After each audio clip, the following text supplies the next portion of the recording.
اعوذ باللہ من الشیطان الرجیم، بسم اللہ الرحمن الرحیم۔ تمام تعریفیں اللہ رب العزت کے لیے جو خالق و مالک ہے۔ درود و سلام پیارے آقا کریم رؤوف الرحیم خاتم النبیین حضرت محمد مصطفیٰ صلی اللہ تعالیٰ علیہ وسلم، ان کی آل اور ان کے اصحاب پر۔ ناظرین کرام، پروگرام ہم اور ہمارا اسلام کے ساتھ آپ کا میزبان حماد حسین حاضر خدمت۔ الحمدللہ رمضان المبارک کی ان بابرکت ساعتوں میں ایسا پروگرام ہوسٹ کرنے کی سعادت مل رہی ہے جس کے ذریعے ہم اپنے ناظرین تک علم دین، اسلامی عقائد اور اس کی تعلیمات پہنچانے کی سعی کر رہے ہیں۔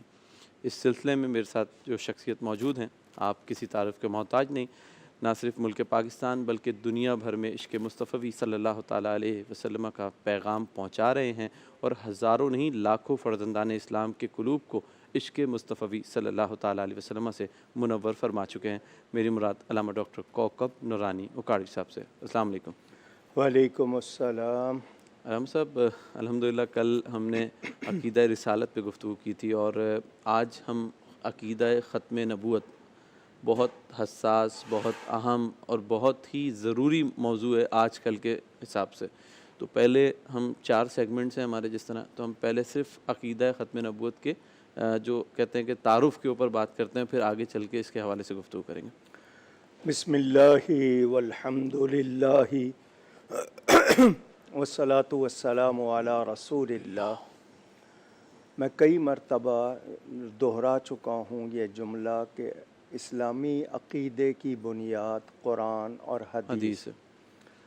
قرآن جب واضح کر دے، حدیث جب واضح کر دے، تو پھر اس سے روگردانی کا مطلب منہ پھیرنا، انکار کرنا، اس کی کوئی گنجائش نہیں رہتی۔ بے شک، بالکل۔ اور جو قطعی بنیادی ضروری عقیدے ہیں ان کا انکار کفر ہوتا ہے۔ بالکل۔ میرے پیارے نبی پاک صلی اللہ علیہ وآلہ وسلم کا نام نامی محمد بن عبداللہ بن عبد المطلب بن ہاشم صلی اللہ علیہ وآلہ وسلم وہ اللہ تعالیٰ کے آخری رسول ہیں۔ بے شک۔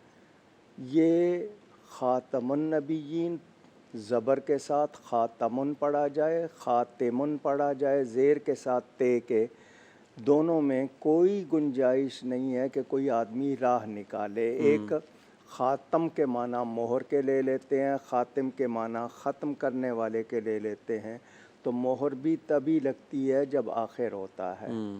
اور مہر نبوت نبی پاک صلی اللہ علیہ وسلم کے بعد کسی اور کو لگنے کی کوئی سوچا بھی نہیں جا سکتا۔ اچھا، پھر قرآن کریم کی 30 آیات میں بہت نمایاں اور 100 کے قریب آیتوں میں اشارتاً کنایتاً یہ بات واضح ہے کہ حضور صلی اللہ علیہ وسلم آخری نبی ہیں، قرآن آخری کتاب ہے اور ہم آخری امت ہیں۔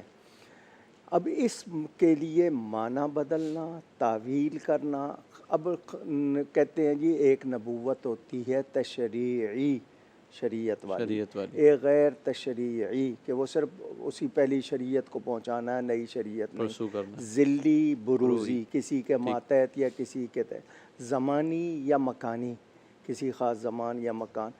ہر قسم کی نبوت نبی پاک صلی اللہ علیہ وسلم پر ختم ہو چکی، جتنی چاہے تقسیم کر لیں کوئی گنجائش نہیں، اور اس پر پوری امت کا اجماع ہے۔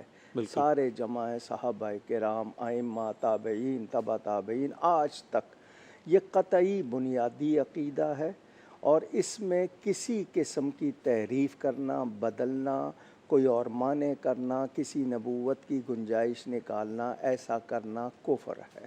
اس میں اور کوئی فتویٰ نہیں ہے کہ وہ کفر ہے، کفر ہے، کفر ہے، یعنی کوئی اور کلیئرٹی ہے بالکل اس میں، یعنی یہ تو ہے نا کہ سوچنے کی بھی چاہے جائے کہ کوئی آدمی بحث کرے، سوچنے کی بھی گنجائش نہیں، شیطانی وسوسے کوئی ضرورت، کسی وجہ سے ضرورت۔ جی بالکل۔ تو حضور صلی اللہ علیہ وسلم نے 200 سے زیادہ احادیث ہیں، خود جب فرما دیا تو اب نبی کا کلمہ پڑھتے ہیں تو ان کی بات بھی مانیں گے۔ جب انہوں نے خود خاتم النبیین کا معنی بتا دیا، انا خاتم النبیین لا نبی بعدی، میرے بعد کوئی نبی نہیں، کسی قسم کا کوئی نبی نہیں۔ ایک سوال کسی کے ذہن میں آ سکتا ہے کہ حضرت عیسیٰ علیہ السلام تشریف لائیں گے قرب قیامت میں، اکثر لوگ تو یہ بات وہ کرتے ان کی نبوت کا زمانہ ختم ہو چکا، وہ اب اپنی نبوت کے حوالے سے نہیں آئیں گے بلکہ شریعت محمدی کی پیروی کریں گے۔ ان کی نبوت کا دور جو تھا وہ پورا ہو چکا۔ تو رسول پاک صلی اللہ علیہ وسلم نے خود فرما دیا میرے بعد 30 دجال اور کذاب ہوں گے، ان میں سے ہر کوئی یہ گمان کرے گا کہ وہ نبی ہے، جبکہ میں آخری نبی ہوں، میرے بعد کسی قسم کا کوئی نبی نہیں۔ تو تحفظ عقیدہ ختم نبوت ہر مومن کی ذمہ داری ہے۔ ختم نبوت کو کوئی خطرہ نہیں، تو بالکل نہیں ہے، یقینی طور پر یہ ہماری ذمہ داری ہے کہ کوئی ایسا اگر دعویٰ کرتا ہے یا بات کرتا ہے تو ہمیں اس کو جواب دینا ہے، یہ ہمارے ایمان کا تقاضا ہے بالکل۔ کہ ہمیں اس کو رد کرنا ہے۔ بہت علم صاحب آپ نے بہت بریفلی اس کا تعارف دے دیا۔ بریک کے بعد ہم کوشش کریں گے آ کے صحابہ کرام کے زمانے کے حوالے سے بات کریں کہ اس زمانے میں اگر کوئی شخص اس قسم کے دعوے کرتا تو اس کے لیے کیا معاملات ہوئے، اور نبی کریم صلی اللہ علیہ وسلم کی حیات طیبہ میں بھی کچھ لوگوں نے ایسے دعوے کرے تو ان کے ساتھ کیا معاملہ ہوا۔ ایک بریک ہے، بریک کے بعد آ کے اس پہ گفتگو کرتے ہیں۔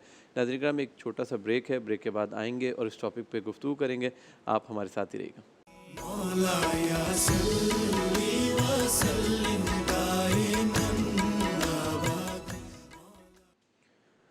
جی ناظرین اکرام، بریک کے بعد دوبارہ حاضر خدمت ہے ہم اور ہمارا اسلام علامہ ڈاکٹر کوکب نورانی اکاڑوی کے ساتھ۔ گفتگو ہو رہی ہے عقیدہ ختم نبوت کے حوالے سے، اور یقینی طور پہ آج کا دور ہو یا ہر دور ہو، مسلمانان عالم کے لیے ضروری ہے کہ اس عقیدے کو جانیں، اس کی حفاظت کریں اور اپنے آنے والی نسلوں تک اس عقیدے کو پہنچائیں، تاکہ عقیدہ ختم نبوت کا تحفظ بھی ہو سکے اور ترویج و اشاعت بھی ہو سکے اپنی نوجوان نسلوں میں۔ علامہ صاحب، ہم نے جس طرح ذکر کیا کہ دورہ رسالت میں بھی بہت سارے لوگوں نے اس حوالے سے دعوے کیے، اور پھر صحابہ کرام کی حیات میں بھی ایسے دعوے سامنے آتے رہے، تو ان کا کیا عمل تھا، اس حوالے سے گفتگو۔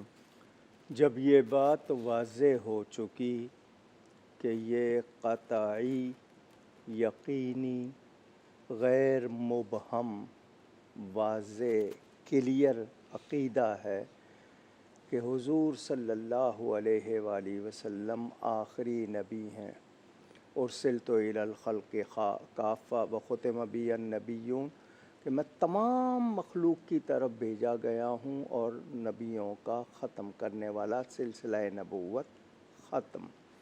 جنگ یمامہ تاریخ میں جنہیں حضرت ابو بکر الصدیق رضی اللہ تعالی عنہ، اب وہ خلیفہ رسول ہیں، اس شخص نے جس کا نام مسیلمہ، اس کے ساتھ کذاب کا لفظ ایسا لگ گیا ہے کہ وہ ہٹ نہیں سکتا، نام کا حصہ ہے، نام کا حصہ بن گیا، کذاب کے معنی نہایت جھوٹا۔ اس نے نبی پاک صلی اللہ علیہ وسلم کو نبی مانا، حضور کی نبوت کا انکار نہیں کیا، مگر خود کو بھی نبی کہا، ٹھیک، یعنی کہ مجھے بھی مان لیجئے، میں آپ کو مانتا ہوں، آپ مجھے مان لیجئے۔ اگر کوئی گنجائش ہوتی تو بات ہوتی۔ صحابہ کرام سے زیادہ دین کو کون سمجھنے والا تھا؟ انہوں نے نبی پاک سے براہ راست حاصل کیا تھا۔ صدیق اکبر لشکر بھیجتے ہیں، 1200 افراد شہید ہوتے ہیں اس جنگ میں، بڑی سخت جنگ۔ اور یہ بات بھی ناظرین سن لیں کہ رسول پاک صلی اللہ علیہ وسلم کے پردہ فرمانے کے بعد پہلا اجماع اسی مسئلے پہ ہوا، کیا بات، سبحان، سب اسی پر جمع ہوئے۔ تو صحابہ کے اجماع کا انکار تو ویسے بھی کفر ہے، اور یہ تو قرآن کا بھی انکار ہو رہا ہے، حدیث کا بھی ہو رہا ہے۔ تو جنگ کی گئی، یعنی اس کے لیے یہ نہیں کہا گیا کہ یہ بولتا ہے تو بولنے دو، لوگ کہتے رہتے ہیں کیا نہیں، فرق پڑتا ہے، بالکل ہمارا ایمان کا تقاضا کہ ہم نے اس کو جواب دینا ہے۔ آج کل لوگ کہتے ہیں جی لوگ آزاد ہیں، اظہار آزادی اظہار، جی یہ اس کی گنجائش نہیں، ہمیں ہمارا دین پابندی افکار سکھاتا ہے، آزادی اظہار سچ کے معاملے میں، یہ نہیں ہے کہ بے لگام جو مرضی کہا جائے۔ آزادی اظہار کا مطلب ہوگا کہ دین کی بات کرنے میں ہمیں کوئی خوف یا وہ نہ ہو، سچی بات کرنے میں۔ لیکن دین کے حوالے سے کوئی ٹکراتی بات، خلاف بات، تو ایک مسلمان کا ذمہ ہے کہ اس کو جواب دے اور اس کے سامنے دیوار بن جائے۔ یہی بات نوجوانوں کو سمجھانی ہے کہ یہ ایمان کے عقائد کے باب میں لچک نہیں ہوتی، فلیکسیبلٹی کوئی نہیں ہوتی ہے۔ یہ نہیں ہے کہ نہیں جی ہر ایک کو آزادی، نہیں، عقائد کے معاملے میں پختگی یقینی طور پر ثابت قدمی چاہیے۔ تو حضور صلی اللہ علیہ وسلم کے صحابہ نے پھر ایک عورت نے دعویٰ کر دیا، اس نے مسیلمہ کو لکھا کہ تو مرد ہے، میں عورت ہوں، تو بھی نبی میں بھی نبی، آ دونوں شادی کر لیتے ہیں اور اس طرح نبوت کو چلاتے ہیں، یعنی مذاق بنا لیا۔ تو صحابہ کرام نے پہلی مرتبہ اس پر جنگ کر کے امت کو یہ پیغام دے دیا کہ یہ ٹالریٹ نہیں کیا جا سکتا، بالکل اس میں کوئی تحمل، برداشت، لچک کی کوئی گنجائش، جیسے آج کل کے زمانے میں ریڈ لائن کہتے ہیں ہماری، آپ اس کو اب ریڈ زون، ریڈ لائن کہہ دیں، یعنی گنجائش ہی نہیں ہے۔ میں پہلے یہ جملہ بول چکا ہوں کہ حضور صلی اللہ علیہ وسلم کی ختم نبوت کو کوئی خطرہ نہیں، کیوں کہ جو بھی اس کے بعد دعویٰ کرے گا مانا نہیں جائے گا، اس کو کوئی تسلیم، لیکن ہماری ذمہ داری کیا ہے کہ ہم اس کو سن کے چپ رہیں؟ نہیں، ہم نے اس کا جواب دینا ہے اور تحفظ کرنا ہے اس عقیدے کا، اس پہ پہرا دینا ہے۔ یہ بحیثیت مسلمان ہماری ذمہ داری ہے، کیونکہ یہ نبی کی عزت کا مسئلہ ہے۔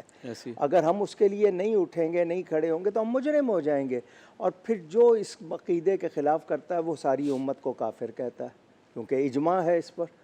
تو آپ تو، اور جس شخص نے نبوت کا دعویٰ کیا یہاں پر، ختم نبوت کا منکر جو مرزا تھا، اس نے تو کہہ دیا جو مجھے نہیں مانتے وہ جانوروں کی اولاد ہیں، یہاں تک تو اس نے لفظ کہے ہیں، اور جو اس نے خرافات کہی ہیں۔ تو قرآن کریم اور احادیث کے بعد کس کی بات ہے؟ کون ہے ایسا شخص جو اس کے مقابل بات کرے اور اس کو سنا جا سکے؟ ایسی کوئی گنجائش نہیں ہے۔ ہوا کیوں یہ؟ اب میں یہ بات بھی آپ کو بتا دوں، پہلا دور تو ہوا، اس میں ہوتا رہا، اب مسئلہ آ گیا تھا کہ مسلمان دنیا پر چھا گئے ہیں، تعداد میں بھی اور افرادی قوت بھی اور تمام وسائل پر بھی، تو مسلمانوں کو کس طرح کمزور کیا جائے؟ تو ہمیشہ تلاش کیا جاتا ہے کہ ان کے اندر کی کوئی کمزوری ڈھونڈیں جس سے ان کو الجھا دیا جائے۔ چنانچہ ان لوگوں نے سروے کروائے، برسوں کی محنت کی، تو دو باتیں نکالیں، ان کو دو باتیں ملی مسلمانوں میں سے، یہ دو باتیں اگر نکال سکو گے تو ان پر حاوی ہو سکو گے، جب تک یہ دو باتیں ان میں ہیں تم ان پر کبھی حاوی نہیں ہو سکتے۔ پہلی بات تو یہ کہ ان میں جذبہ جہاد ہے، اللہ کی راہ میں جہاد کا جذبہ ہے۔ جو قوم، جو امت موت کو زندگی سمجھتی ہے اس کو تم کیسے ہراؤ گے؟ سب سے زیادہ ڈر تو موت کا ہی ہوتا ہے۔ تو یہ اللہ کی راہ میں جہاد کو بہت پسند کرتے ہیں اور اس کی تمنا کرتے ہیں۔ بالکل۔ دوسری چیز ان میں عشق رسول ہے، اپنے نبی صلی اللہ علیہ وآلہ وسلم سے والہانہ عشق کرتے ہیں۔ یہ دو چیزیں ہیں، ان کو کسی طرح ان میں سے نکالو۔ چنانچہ اب مسئلہ آ گیا کہ یہ تو پتہ چل گیا کہ کمزوری کیا ہے، کیسے نکالی جائے گی؟ انہوں کا یہ نکالنے کے لیے دیکھو، معلوم کرو، تو پتہ چلا کہ یہ کام علماء اور پیر کر سکتے ہیں، وہی بتائیں گے کہ ان کو کیسے ختم کیا جا سکتا ہے۔ ان کا علماء اور پیروں کی کمزوری کیا ہے؟ ان کا پیسہ، ان کے پاس سہولتیں نہیں ہوتی ہیں، وہ بھوکے رہ کے بھی گزارا کرتے ہیں، ان پر خزانے کھول دو۔ چنانچہ خریدا گیا لوگوں کو۔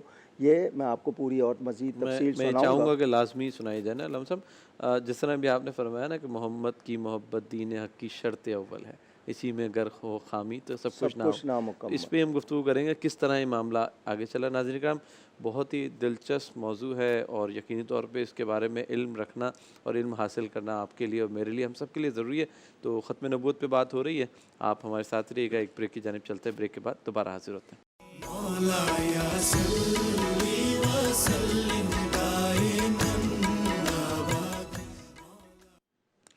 جی ناظرین کرام، بریک کے بعد دوبارہ حاضر خدمت ہیں ہم اور ہمارا اسلام، اور میرے ساتھ موجود ہیں علامہ ڈاکٹر کوکب نورانی اوکاڑوی صاحب۔ علامہ صاحب کی جانب جانے سے قبل آپ کو یہ بتاتا چلوں کہ اس پروگرام میں ہم لائیو کالز بھی لیتے ہیں، اور آج کا ہمارا موضوع ہے عقیدہ ختم نبوت۔ جی علامہ صاحب، آپ جس طرح فرما رہے تھے کہ یہ سازشوں کا آغاز کیوں کیا گیا، کب ہوا، اس جی حوالے سے۔ بتا رہا ہوں نا کہ انہوں نے کہا کہ مسلمان بڑھتے جا رہے ہیں، دنیا پر قابض ہوتے جا رہے ہیں، تو جنگ افرادی قوت اتنی ہو گئی ہے کہ ان سے مقابلہ نہیں ہو سکتا، تو انہیں کسی طرح الجھاؤ۔ تو انہوں نے کمزوریاں ڈھونڈیں اپنے حساب سے کہ کیا ہے۔ ان کو دو چیزیں ملیں، ایک جذبہ جہاد اور ایک عشق رسول۔ اب مسئلہ یہ تھا کہ جی اس پر کیسے کام ہوگا، اس کے خلاف ہم کیا کر سکتے ہیں۔ تو انہوں نے کہا کہ جی مذہبی شخصیات، پیر اور مولوی کہلاتے ہیں، پیروں کی بات لوگ مانتے ہیں، مولوی کے پاس پانچوں وقت مسجد میں جاتے ہیں۔ ان کی کمزوری کیا ہے؟ ان کے پاس پیسے نہیں ہوتے ہیں، وہ اس طرح کے تعیش نہیں ہیں۔ ان کو پیسے کھول دو، خزانے کھول دو اور خریدو۔ ان میں سے کچھ لوگ بکے، سب نہیں۔ الحمدللہ جو صحیح العقیدہ لوگ تھے وہ نہیں بکے، لیکن بکنے والے بکے، اور بک کے انہوں نے لکھ بھی دیا کہ خاتم النبیین کا معنی آخری نبی سمجھنا عوام کا خیال ہے۔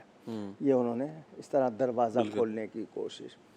سوال یہ تھا کہ یہ دو کام اب ہوں گے کیسے؟ تو ان کو یہ بتایا گیا کہ جہاد کا حکم قرآن میں ہے، اور قرآن آخری کتاب ہے، جب تک وہی نہ آئے یہ حکم کینسل نہیں ہو سکتا، منسوخ نہیں ہو سکتا، ریجیکٹ نہیں ہو سکتا۔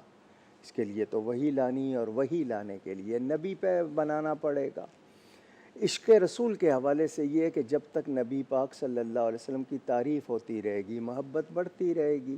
تو یہ بتایا جائے کہ وہ صرف عام انسانوں کی طرح تھے، بشر تھے، صرف ان پر وحی ہوتی تھی اور کچھ ان میں کو خوبی نہیں تھی۔ تو جب ان کے بارے میں ایسا کہا جائے گا تو لوگوں کے جذبات ان کے لیے ٹھنڈے پڑ جائیں گے، اور پھر اس طرح عملی طور پر مسلمان نہیں رہیں گے، نہ عقیدے میں نہ عمل میں، تو یہ لوگ آپس میں ہی لڑتے رہیں گے اور ہم ان پر قابو پا لیں گے۔ اب جب یہ سازش ہوئی تو اب مسئلہ ان کے سامنے آ گیا کہ نبوت، تو چنانچہ انہوں نے نبوت کا جھوٹا دعوے دار کھڑا کرنے کے لیے باقاعدہ انٹرویو کیے۔ بہاولپور کا ایک مقدمہ چھپا ہوا موجود ہے، ایک عورت اور مرد کی، اس میں ایسا تھا منکر ختم نبوت اور عورت نکاح، اس پر مقدمہ ہوا تھا، اس کی تمام فائلیں موجود ہیں، تمام باتیں کہ کہاں یہ سارا سلسلہ ہوا۔ اب مجھے آپ بتائیں کہ جب جو چیز ممکن ہی نہیں ہے اس کے لیے انہوں نے کوشش کی، نبوت کا جھوٹا دعوے دار کھڑا کیا، اور اس نے آتے ہی پہلی وہی یہ اعلان کر دی کہ جہاد کینسل ہو گیا۔ مقصد یہ تھا کہ جہاد کا راستہ روکنا۔ دوسری طرف انہوں نے کہا تو کتابیں لکھی گئیں، ان کا نام تقویت الایمان پتہ نہیں کیا کیا رکھ دیا گیا، جس میں کہا گیا کہ نبی بڑے بھائی جیسا، جیسے گاؤں کا چودھری ویسے امت میں نبی، معاذ اللہ۔ حضور صلی اللہ علیہ وسلم کی خصوصیات، ان کی شان، ان کی عظمت کو گھٹانے میں کوئی کسر نہیں رکھی۔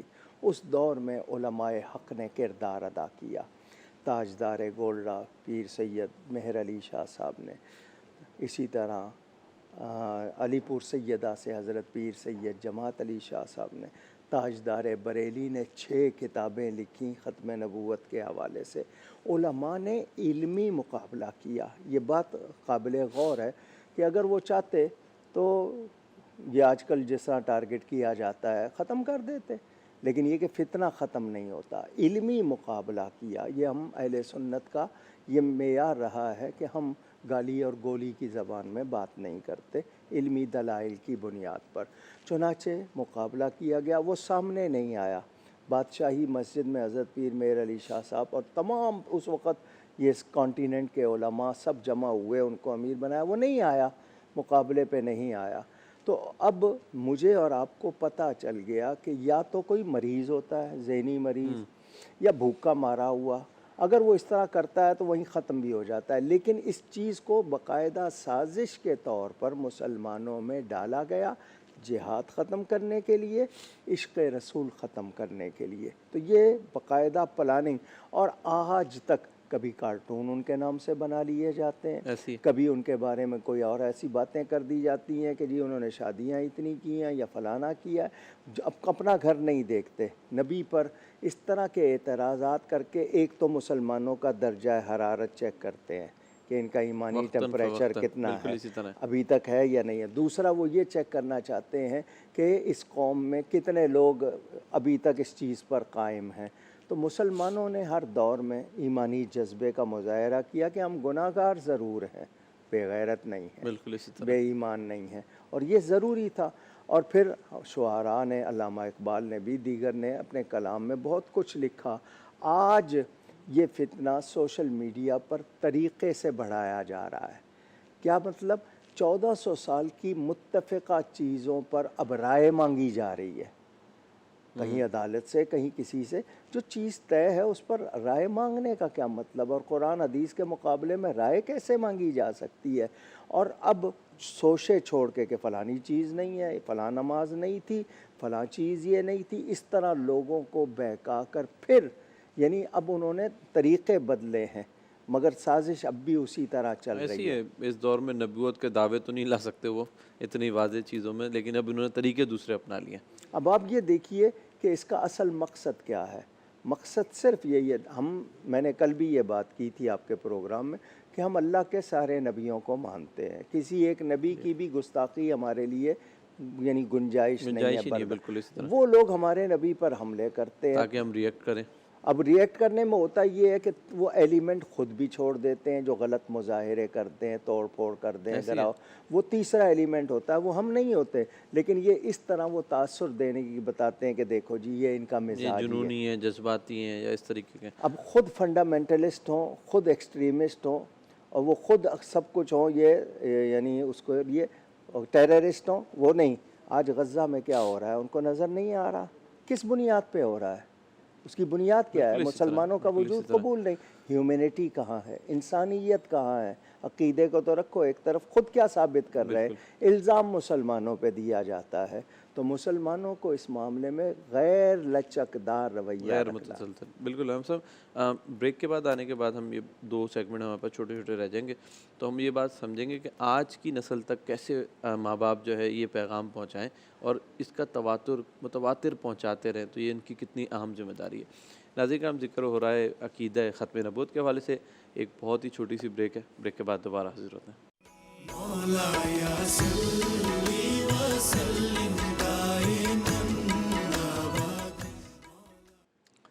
جی ناظرین کرام، بریک کے بعد دوبارہ حاضر خدمت ہیں۔ میرے ساتھ موجود ہیں علامہ ڈاکٹر کوکب نورانی اکاڑوی صاحب، اور ہم آج اس پروگرام میں گفتگو کر رہے ہیں عقیدہ ختم نبوت کے حوالے سے۔ آپ یقینی طور پہ جو نیو پیرنٹس ہوتے ہیں یا وہ لوگ جو چاہتے ہیں ان کے بچوں میں عقائد پہنچیں اور صحیح عقائد پہنچیں، تو ان کی کیا ذمہ داری ہے، اور پہلے ان کو کس طرح ان عقائد کو سیکھنا ہے اور پھر کس طرح اپنے بچوں تک پہنچا کے اس ذمہ داری کو ادا کرنا ہے، یہ جانتے ہیں علامہ صاحب سے۔ جی علامہ صاحب، ہم نے جس طرح یہ عقائد سیکھے، ہم نے پھر ایک سلسلہ تھا، گھر میں ہی سکھایا جاتا تھا اور بار بار کہا جاتا تھا کہ حضور علیہ السلام سے محبت کرنا، ان کے عقیدہ ختم نبوت کے بارے میں۔ یہ پچھلے 2 ڈیکیڈز کہہ لیں یا پچھلا ایرا جو گزر رہا ہے، اس میں غائب ہو گئی۔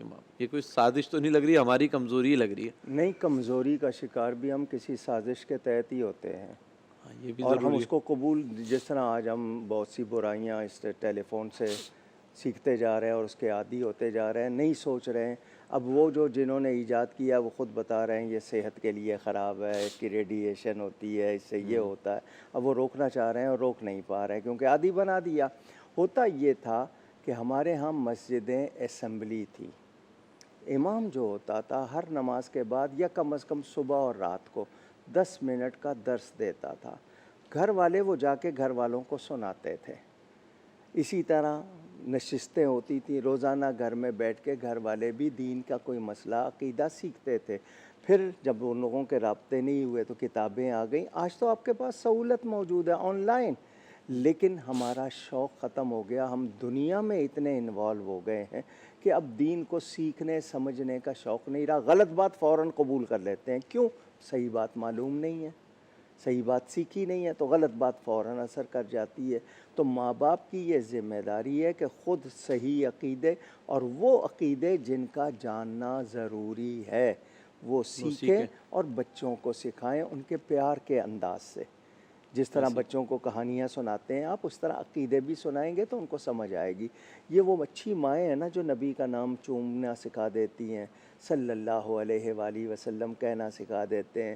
صرف مدینہ نہیں کہنا، مدینہ پاک یا مدینہ شریف کہنا ہے. اسی طرح ادب سکھایا جاتا ہے. تو آج ہمارے ہاں سب سے بڑی کمزوری ہمارے تعلیمی ادارے ہیں. آپ ایک طرف تو کہتے ہیں کہ جی مذہبی مدارس میں دنیا بھی سکھائی جائے، تو جو دنیاوی تعلیم کے ادارے ہیں وہاں تھوڑا سا دین بھی سکھایا جائے، یہ تو رکھے. لیکن یہ کہ بہت کم، اب پہلے اسلامک اسکولنگ سسٹم نہیں، اسلامیات کی جو کتاب تھی پہلے لازمی تھی، اب وہ لازمی نہیں ہے. کیونکہ آپ کے ہاں او لیول ہے، اے لیول ہے، دو طرح کی تعلیم ہے، ایک میٹرک ہے. کہیں آپ کا نصاب ہے، کہیں غیروں کا نصاب ہے، اس میں دین کا تو گزر ہی نہیں ہے. اور کتنے پچھلے آئے تھے لوگ آپ کے ایسے حکمران، انہوں نے کتابوں سے جہاد کی آیتیں نکال دی تھی اور طرح طرح کی باتیں نکال دی تھی. اب اسلامی ہیروز کی جگہ آپ کے ہاں کھلاڑی اور دوسرے لوگ ڈالے جا رہے ہیں. آپ ٹی وی میں دیکھ لیں تو کسی ایکٹر کا ذکر ہوگا تو اس کی تاریخ آ جائے گی، تو اس کے لیے کتنے منٹ ہوں گے. لیکن علماء کے لیے، اسکالرز کے لیے، بڑی شخصیات کے لیے آپ کے یہاں کوئی ذکر تک نہیں ہوتا. تو یہ ایک باقاعدہ پلان ہے. میں اس کو یہ نہیں کہوں گا کہ یہ ہماری کمزوری، یا ہمیں سازش میں ہم اس میں دستے چلے جا رہے ہیں. یہ ول پول، یہ دلدل بنا دی گئی ہے اور اسی کی طرف رغبت دی جا رہی ہے، اور کہا جا رہا ہے کہ اسلام بندے کا اور خدا کا معاملہ ہے. اسی طرح لیکن ایک طرف لوگ شکایت کرتے ہیں بچے محبت نہیں کرتے، عزت نہیں کرتے. وہ کیسے کریں گے جب آپ انہیں اس نبی کے بارے میں بتائیں گے ہی نہیں کہ جس نبی نے ان کی عزت کرنے کا آپ بتایا نے ہے؟ اپنی کمائی کو حلال رکھا، آپ نے اپنی غذا کو حلال رکھا، آپ نے اپنا لہجہ کیا رکھا بچوں کے ساتھ؟ یا تو آپ ڈکٹیٹر بن گئے، سخت ہیں، بچے آنے پہ سہم جاتے ہیں. اور یہ آپ نے اتنی آزادی دی ہے کہ ان کو پتہ ہی نہیں ہے کہ باپ کا یا ماں کا احترام کیا ہوتا ہے. یہ ہم نے بیلنس نہیں رکھا. کیوں؟ کہ ہم نے سیکھا نہیں. جن لوگوں نے سیکھا تھا وہ کرتے تھے. آج بھی آپ اپنے بچوں کو لے کے ساتھ جاتے ہیں، ان کو مزاج بناتے ہیں کہ مسجد میں لے جائیں، ان کو سیکھنے کا مزاج بنائیں؟ نہیں بناتے ہیں. مائیں بھی نہیں کر رہی ہیں. ان کو اپنے وہ جو ہے سوشل پروگرام یا ویلفیئر پروگرام یا اپنے میک اپ سے فرصت نہیں ہے، اس طرح لگا دیا گیا ہے. اچھا، فیشن کے نام پہ اب دیکھیں عربی خطاطی والے کپڑے پرنٹ کیے جا رہے ہیں. حال میں ہی واقع ہوا ہے. یہ سازش ہے یا نہیں ہے؟ آپ کسی اور زبان میں نہیں، عربی میں خاص طور پہ کر کے. اور وہ اب ایک طرف حرف دیے ہیں انہوں نے، لیٹرز دیے ہیں، آگے لفظ دے رہے ہیں، لفظوں کی بھی پرنٹ آنے شروع ہو گئے. تو یہ اس طرح چیزیں ڈالی جاتی ہیں اور لوگ فیشن سمجھ کے اس کو لے لیتے ہیں. یہ نہیں دیکھتے کہ اس کے پیچھے کتنی بڑی سازش ہے. اسی طرح کئی چیزوں پر، مثال کے طور پر فٹ بال پر آپ نے جھنڈے بنائے، اس میں سعودی عرب کا جھنڈا بھی ہے، اس میں کلمہ لکھا ہوا ہے. ماچس کی ڈبیا جو بنا دیتے ہیں، میچ باکس اس پہ لکھ دیتے ہیں، شرٹوں پہ لکھ دیتے ہیں، کیا کچھ کرتے ہیں. تو ہم لوگوں کو سمجھنا ہے.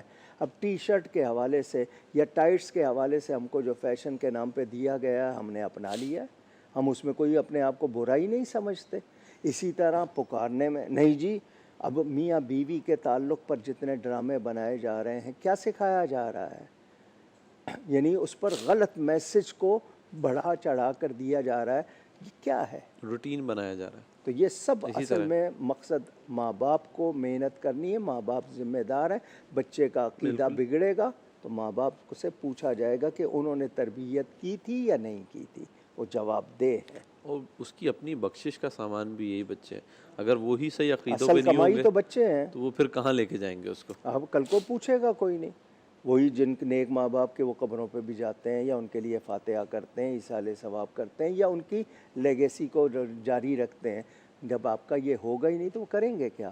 اور آج دیکھ لیں، ساتھ رہنا گوارا نہیں ہے ماں باپ کے. سب سے پہلے تو یہ چیز. اور دوسرا، آپ کو اس طرح معاشی طور پر بنایا جا رہا ہے کہ آپ کبھی بھی اسٹینڈ نہ کر سکیں. آپ ہمیشہ ایک حالت میں رہیں، ورنہ آپ غلط کریں، پھر آپ سے غلط کاروبار کرایا جاتا ہے. ہم لوگ اس پیسے کو حاصل کرتے ہوئے بھی شرماتے نہیں ہیں کہ یہی چیز ہمارے لیے وبال بنے گی. اب رمضان آیا ہے تو ہمیں تو اس میں نیکی کمانی تھی، ہم مال کمانے لگ گئے. ہم نے سب نے سوچ لیا کہ رمضان تو آمدنی کا مہینہ ہے. تو اس میں ہم کیا کر رہے ہیں؟ مسلمان ملک میں، کسی اور جگہ نہیں، مسلمان ملک میں مسلمان کے ساتھ مسلمان کا رویہ. تو عقیدوں کے معاملے میں لچک نہیں. اور اس معاملے میں ہر شخص کو مساجد میں بھی، مدارس میں بھی، school college university coaching centre tuition centre گھروں میں بھی اور رشتہ داروں کی پارٹیوں میں بھی سب جگہ ہمیں اس کو دہراتے رہنا پروموٹ کرنا ہوگا، ورنہ تو یہ ایک طریقے سے سازش کے ہم شکار خود ہوتے چلے 4 دن کی زندگی ہے، جانا تو اللہ کے پاس بالکل ہے، اسی طرح کیا لے کے جائیں گے؟ اگر ایمان ہی نہیں رہا تو پھر بخشش کی گنجائش کہاں رہ جائے گی؟ اس کی اہمیت کو سمجھنا ہوگا۔ علامہ صاحب ایک بریک کی جانب چلتے ہیں اور آخری سیگمنٹ میں ہم گفتگو کریں گے جو ڈیجیٹل دور ہے۔ آپ کافی بتاتے رہتے ہیں کہ سننا چاہیے، کیسے کرنا چاہیے، تو اس ڈیجیٹل دور کی جو ہائیبریڈ فور ہے، کیونکہ اس میں تو یہ والا موضوع تو روز کا یہ موضوع بن گیا، تو اس میں ہم کس طرح اپنے بچوں کو بچائیں اور کس کانٹینٹ کو ہم جو ہے بائی کریں اور کس کو اگنور کریں، اس پہ گفتگو کریں گے۔ ناظرین کرام، گفتگو ہو رہی ہے عقیدہ ختم نبوت کے حوالے سے۔ میرے ساتھ موجود ہیں علامہ ڈاکٹر کوکب نورانی اکاڑوی صاحب۔ ایک چھوٹی سی بریک کے بعد دوبارہ حاضر ہوتے ہیں۔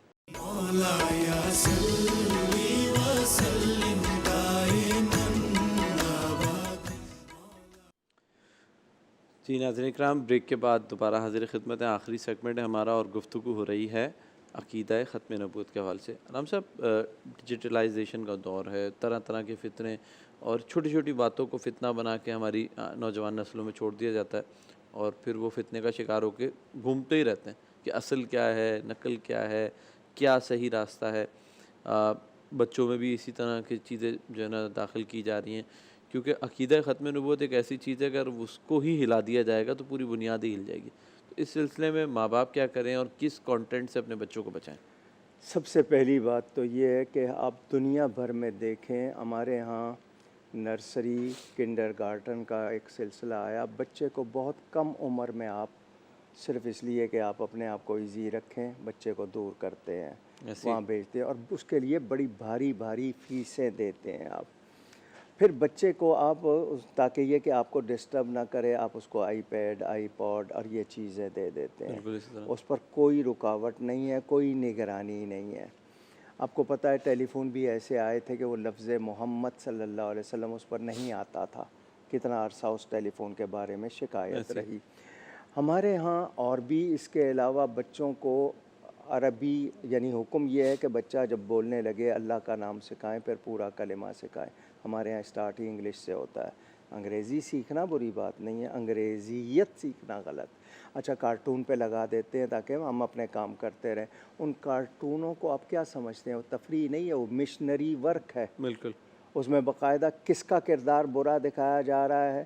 اچھا، آپ کو عادتیں ڈالنے کے لیے حرکات، مثلا دوسرے مذہب کی حرکات بچوں کو سکھائی جا رہی ہیں، وہ سیکھ لیتے ہیں، کیونکہ بچے وہ نہیں سیکھتے جو آپ کہتے ہیں، بچے وہ سیکھتے ہیں جو آپ کرتے ہیں۔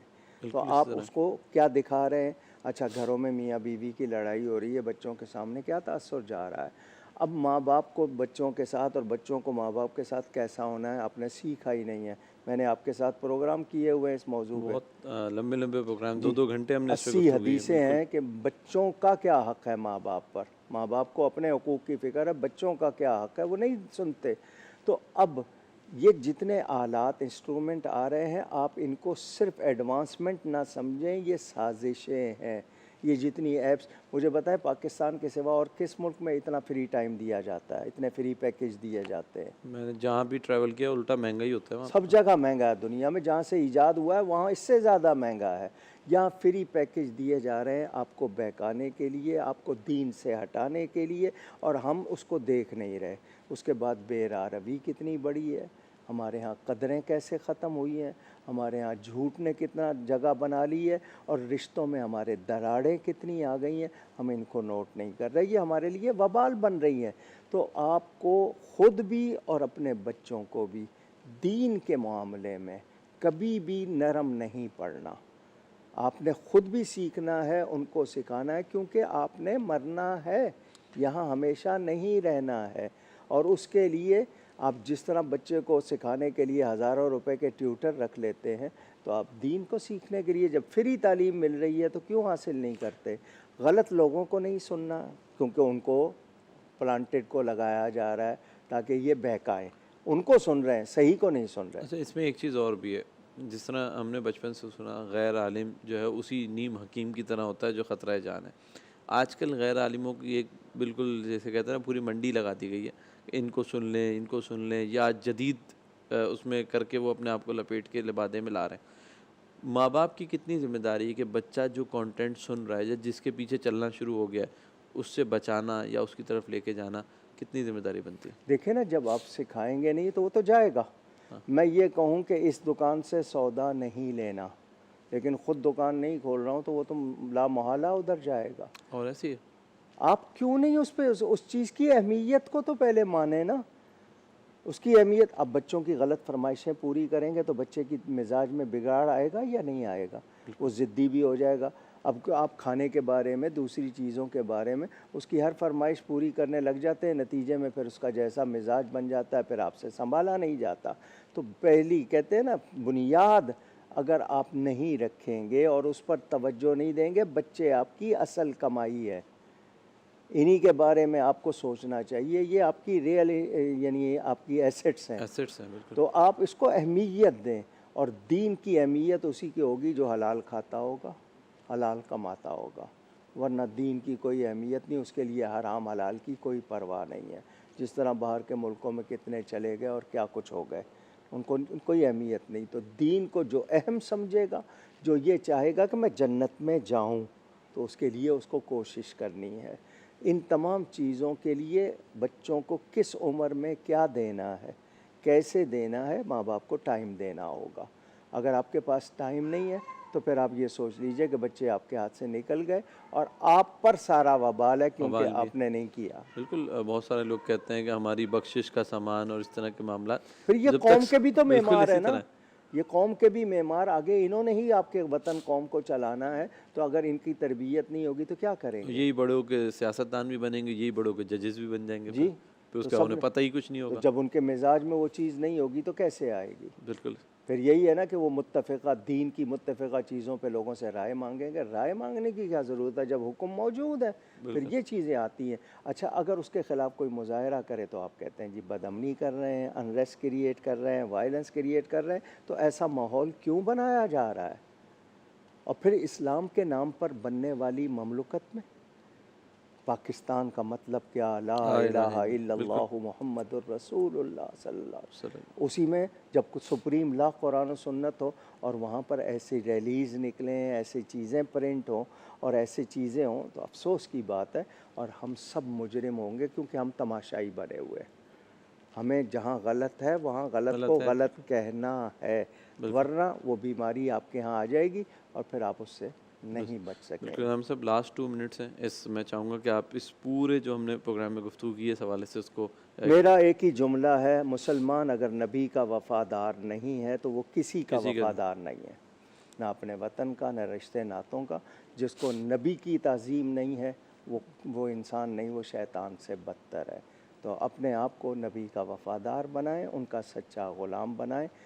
وہ یہی ہے کہ محمد سے وفا تو نے تو ہم تیرے ہیں. بالکل. یہ جہاں چیز ہے کیا لوح و قلم تیرے ہیں.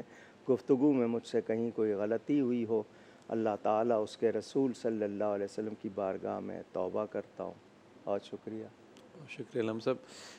ناظرین کرام، آج ہم نے گفتگو کی عقیدہ ختم نبوت کے حوالے سے، اور اس سے قبل بھی ہم عقائد کے حوالے سے گفتگو کر رہے ہیں. علامہ ڈاکٹر کوکب نورانی اکاڑوی صاحب میرے ساتھ موجود ہوتے ہیں اس پروگرام میں، اور ہم آگے جو بھی ہماری نشستیں ہوں گی اس میں بھی اسی طرح کے موضوعات پہ گفتگو کریں گے تاکہ آپ تک صحیح عقائد پہنچائیں. اور ہماری یہی کوشش ہے اس پورے پروگرام میں کہ ایسے موضوعات پہ گفتگو کریں جن کے سیکھنے سے، جن کو سننے سے اور جن پر عمل کرنے سے نہ صرف ہماری آپ کی بلکہ ہماری آنے والی نسلوں کی زندگیوں میں بھی بہتری آئے گی. اگلی نشست تک کے لیے اپنے میزبان سید حماد حسین کو اجازت دیجیے. السلام علیکم. مولایا صلی وسلم دائما